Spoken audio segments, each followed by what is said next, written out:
Flow, The Psychology of Optimal Experience is a non-fiction work on psychology by world-renowned psychologist Mihaly Csikszentmihalyi. Author is credited with the codification of the concept of flow, a psychological state of intense focus and concentration. Flow is the seminal work on the subject. In the preface, explains that flow is a process of total involvement with life, and that the book is a summary of decades of research designed for a general audience. Author explores the concept of happiness, noting that it has been a focus of human philosophical endeavor since the beginning of recorded thought, and yet we're no closer to a true understanding of what happiness even is.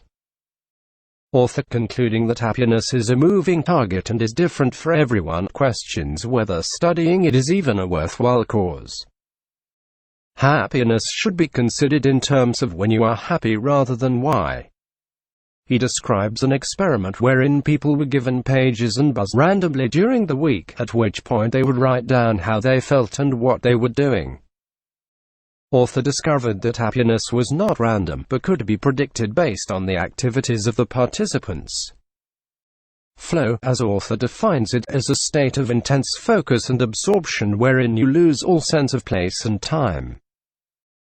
Author examines the nature of consciousness, which he describes as a biological process instead of a mystical one, noting that without consciousness, we would be primitive beings reacting instinctively to everything, but because we filter our experience and reactions through our consciousness, we can direct our energies toward attaining happiness.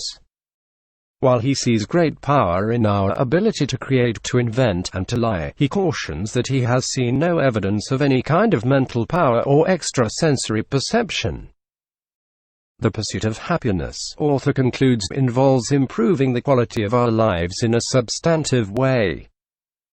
He sees two strategies for improving the quality of life: changing the external conditions affecting our lives and changing our reactions to those conditions.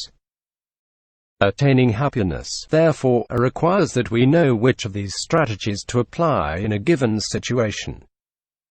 We cannot, for example, change our genetic code, so we can only manage our reactions to what life has handed us.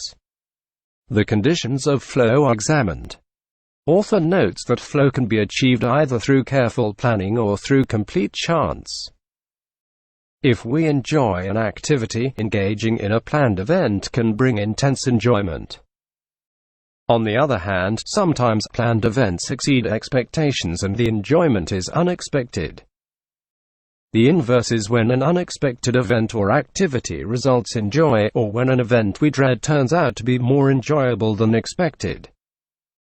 Author examines how flow manifests in physical activities, such as dance, when we become lost in our own body's achievements and capabilities.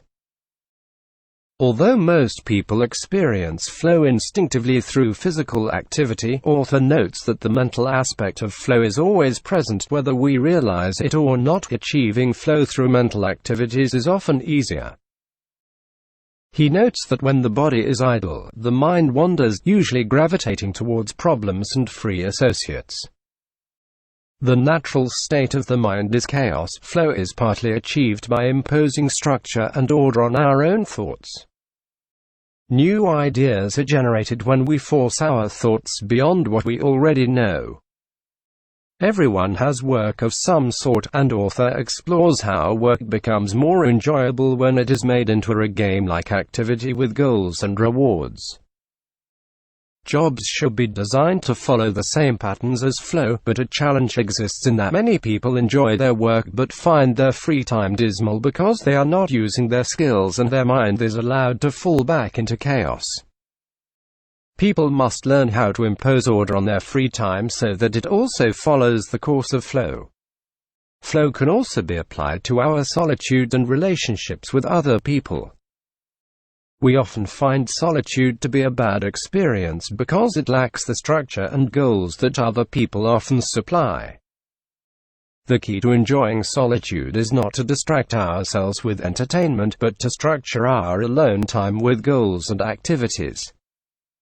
We can also create in more satisfying relationships by recognizing the patterns of flow and seeking out friends who support us in our goals, offering an emotionally safe space in which to experiment and try new things. Everyone must be able to deal with stress and negative events. There are 3 ways of doing this: through emotional support from social connections, through our own personal emotional and mental resources, and finally through learned coping strategies. Since we must expect negative things to happen to us, developing these resources is a necessity. Finally, author notes that life is intrinsically meaningless in universal terms, but that this does not mean that life cannot be given meaning through working towards goals. Each individual goal has meaning, and thus the overall goals of our lives have meaning.